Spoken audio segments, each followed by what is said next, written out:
పూర్తి వివరాలు చూసే ముందు మా ఛానల్ ని సబ్స్క్రైబ్ చేయడం మర్చిపోకండి. శ్రీ గురుభ్యో నమః. శ్రీ మహాసరస్వత్యై నమః. ఓం నమః శివాయ. నారాయణ శాస్త్రి ఆస్ట్రాలజీ ఛానల్ వీక్షిస్తున్నటువంటి ప్రేక్షక మహాశీలకు స్వాగతం, సుస్వాగతం. ఈరోజు మనము 2026 సంవత్సరం జూన్ 1వ తేదీ నుంచి 10వ తేదీ వరకు వృషభ రాశిలో జన్మించిన వారి యొక్క గ్రహస్థితులు మరియు రాశి ఫలితాలు ఏ విధంగా ఉన్నాయో తెలుసుకుందాం. వృషభ రాశి వారి యొక్క ప్రస్తుత గ్రహస్థితిని కనుక పరిశీలించినట్లయితే రాశ్యాధిపతి అయినటువంటి శుక్రుడు రాశికి 2వ స్థానంలో ధనస్థానంలో సంచరిస్తున్నాడు. రాశ్యాధిపతి యొక్క ద్వితీయ స్థాన ధనస్థాన సంచారం అనేటటువంటిది ఈ వృషభ రాశి వారికి బ్రహ్మాండమైనటువంటి ఆర్థిక అనుకూలతలు కలిగిస్తూ ఉంది. అంటే ఆర్థికంగా బలపడటానికి అవకాశం ఏర్పడుతూ ఉంది అని చెప్పాలి. ఎందుకంటే మీ రాశికి 2వ స్థానంలోనే బుధ శుక్రగ్రహాల యొక్క సంచారం జరుగుతున్నది. అంటే ధనస్థానంలో సంచారం చేసేటటువంటి బుధ శుక్రగ్రహాల యొక్క ప్రభావం, అంటే 2 వ్యాపార కారక గ్రహాల యొక్క ప్రభావం కారణం చేత ఆర్థిక లాభాలు బలపడతాయి. 2వ స్థానం అంటే వాక్స్థానం కూడా, కాబట్టి వాక్స్థానంలో శుక్రుడి యొక్క ప్రభావం, శుక్రుడు సంచారం చేసేటప్పుడు ఏం జరుగుతుందంటే మాట్లాడేటటువంటి మాట బహు శుతిమెత్తగా సున్నితంగా ఎదుటివారిని ఆకట్టుకునేటటువంటి విధంగా ఉంటుంది. అలానే ఇక్కడ కుటుంబపరమైనటువంటి ప్రత్యేకమైన శ్రద్ధ కూడా ఇక్కడ ఈ రాశి వారికి కనిపిస్తుంది అని చెప్పాలి. ముఖ్యంగా మీ రాశికి 4థ స్థానాధిపతి అయినటువంటి రవి మీ జన్మరాశిలోనే సంచరిస్తున్నటువంటి కారణం చేత 4థ స్థానం అంటే గృహానికి, సుఖాలకు, సంతోషాలకు, విద్యకు, తల్లికి మొదలైన వాటికి సంబంధించినటువంటి స్థానం.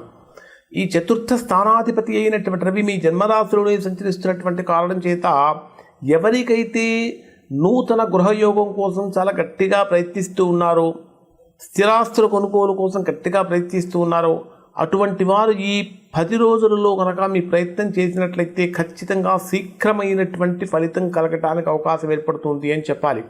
అలానే చాలా కాలం నుంచి తల్లి యొక్క ఆరోగ్యం గురించి ఆందోళన చెందినటువంటి వారికి కూడా ఆ సమస్య తీవ్రత బాగా తగ్గుతుంది అని చెప్పాలి. అలానే ఇక్కడ వృషభ రాశి వారికి మీ రాశికి 3య స్థానంలో గురుడు యొక్క సంచారం జరుగుతున్నది. 3య స్థానంలో సంచరించేటటువంటి గురుడు బ్రహ్మాండమైన ధైర్యాన్ని, పరాక్రమాన్ని, సోదర సహకారాన్ని, మిత్ర సహకారాన్ని, మిత్ర బలాన్ని కూడా కలిగిస్తాడు.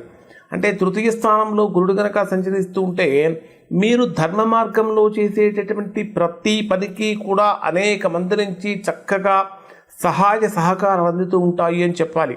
అలానే 5వ స్థానాధిపతి అయినటువంటి బుధుడు కూడా 2వ స్థానంలో ధనస్థానంలో స్వక్షేత్రంలో సంచరిస్తున్నటువంటి కారణం చేత సంతానపరమైనటువంటి శుభవార్తలు వినడానికి ఇక్కడ అవకాశం ఏర్పడుతూ ఉంది. దీర్ఘకాలికంగా ఎవరైతే అనారోగ్య సమస్యలతో బాధపడుతూ ఉన్నారో ఆ సమస్యలన్నీ కూడా తొలగిపోతాయి అని చెప్పాలి. ప్రధానంగా తీసుకుంటే 7వ స్థానాధిపతి అయినటువంటి కుజుడు 12వ స్థానంలో వ్యయస్థానంలో సంచరిస్తున్నటువంటి కారణం చేత స్వక్షేత్రంలోనే సంచరిస్తున్నాడు. అయినప్పటికీ కూడా 12వ స్థానంలో సంచరిస్తున్నటువంటి కారణం చేత కుటుంబపరమైనటువంటి విషయాలలో అనవసరమైనటువంటి ఆర్గ్యుమెంట్స్కి దిగకుండా ఉండటం చాలా మంచిది. ఎందుకంటే చిన్న మనస్పర్ధలు పెద్ద సమస్యలకు దారితీసే అవకాశం ఉంటుంది. ఎవరైతే వృషభ రాశిలో జన్మించినటువంటి వారు చాలా కాలం నుంచి దూరంగా ఉన్నారో వాళ్ళు కలవటం కోసం చేసే ప్రయత్నాలు కూడా కొద్దిగా ఇబ్బంది కలిగిస్తూ ఉంటాయి.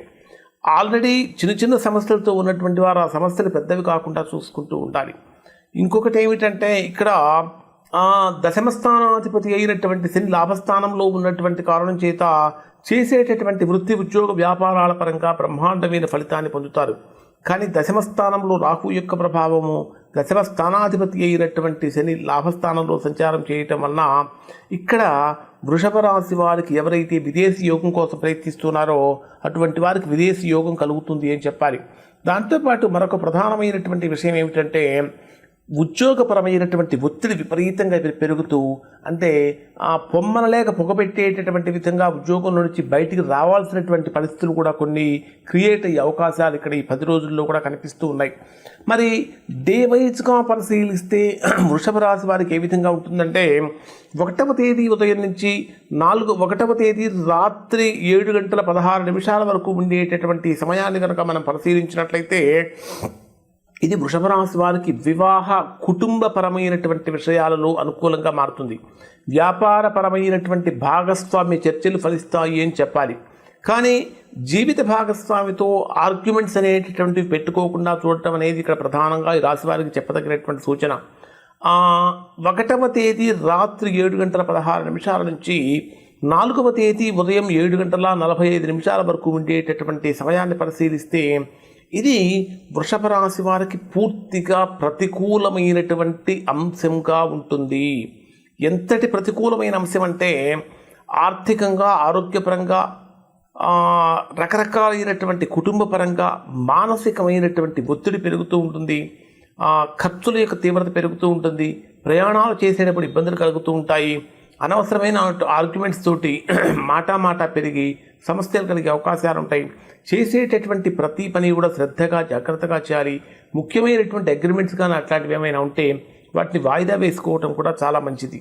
ఇక 4వ తేదీ ఉదయం 7:15 నుంచి 6వ తేదీ రాత్రి 7:15 వరకు ఉండేటటువంటి సమయంలో ఇక్కడ మీకు ఇది బ్రహ్మాండమైనటువంటి అనుకూల యోగాన్ని, అదృష్ట యోగాన్ని కలిగిస్తుంది.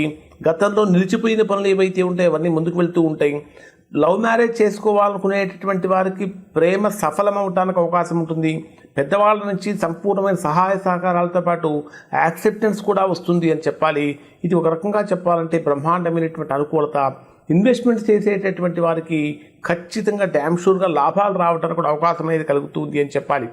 మరి 9వ తేదీ ఉదయం 4 గంటల నుంచి ఇక 7వ తేదీ రాత్రి 7:15 నుంచి 9వ తేదీ ఉదయం 4 గంటల వరకు ఉండేటటువంటి సమయాన్ని పరిశీలిస్తే ఇది మీకు ఉద్యోగపరంగా అంటే నూతన ఉద్యోగ ప్రయత్నాలు చేసేటటువంటి వారికి బ్రహ్మాండమైన అనుకూలమైన కాలంగా ఉంటుంది. అంటే ఊహించని విధంగా ప్రమోషన్స్ రావటం కానీ, మంచి అప్రిసియేషన్స్ రావటం కానీ, పై అధికారుల నుంచి ప్రశంసలు రావటం కానీ ఇట్లాంటివి జరుగుతూ ఉంటాయి. నిరుద్యోగులుగా ఉన్నటువంటి వారు చేసే ప్రయత్నాలలో కూడా అనుకూలత పెరుగుతుంది అని చెప్పాలి. ఇప్పటిదాకా ఉద్యోగంలో ఎవరైతే బాగా టెన్షన్తో ఉన్నారో ఆ టెన్షన్ కూడా కొద్దిగా తగ్గుతుంది. కానీ 9వ తేదీ ఉదయం నుంచి 10వ తేదీ రాత్రి వరకు ఉండేటటువంటి సమయం మాత్రము ఇది బ్రహ్మాండమైనటువంటి వ్యాపారపరంగా లాభాల బాటలు ముందుకు వెళతారు. అనుకూలమైనటువంటి స్థితిని పొందుతారు. అనేక రకాలైనటువంటి అనుకూలతలు కలుగుతూ ఉన్నాయి అని చెప్పాలి. ఓవరాల్గా కనుక తీసుకుంటే ఇక్కడ ఈ వృషభ రాశి వారికి బ్రహ్మాండమైనటువంటి శుభయోగాన్ని, శుభ ఫలితాలే పొందుతూ ఉన్నారు. ఇప్పుడు చెప్పినటువంటి ఫలితాలు మొత్తము కూడా గోచారాన్ని ఆధారంగా చేసుకొని చెప్పినటువంటి ఫలితాలు.